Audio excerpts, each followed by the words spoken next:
Muy buenas tardes, mis amados. Dios les bendiga.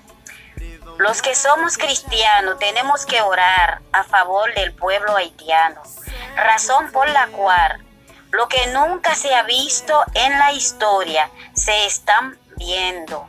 No sé cuál fue el motivo ayer 9 de noviembre, aquí en Santo Domingo.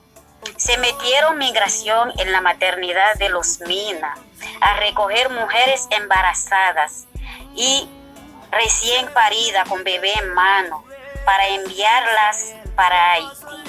Y también en la 27 de febrero se montaron en las onzas, en las guaguas, a recoger haitianos sin preguntarles que si tenía documento o no. Y hoy, miércoles 10 de noviembre, se metieron en la maternidad de la Altagracia a recoger mujeres embarazadas y paridas.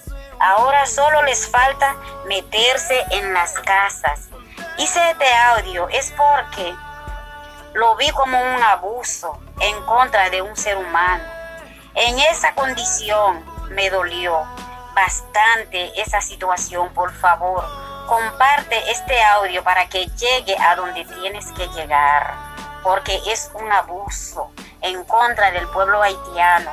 La mayoría de los haitianos que viven aquí es porque no puede vivir con tranquilidad en su país. Pandillero, delincuente, está secuestrando a todo el mundo que le aparecen de frente, al mismo haitiano, porque muchos haitianos se está cogiendo para la República Dominicana, es porque no puede ir para otro país. Entonces la República Dominicana, que están cerca, está cogiendo para acá, pero no porque ellos cogen para acá la mayoría y porque quiere, porque no puede vivir tampoco en su país con tranquilidad, porque viven en los pueblos, los pandilleros, los delincuentes lo están matando, y si se meten en el campo, Satanás anda detrás de ellos. Por favor, vamos a orar y comparte ese audio para que puedan llegar a donde tienes que llegar, aunque sea en los oídos de autoridad internacional, porque al pueblo haitiano hay que hacer algo para con ellos.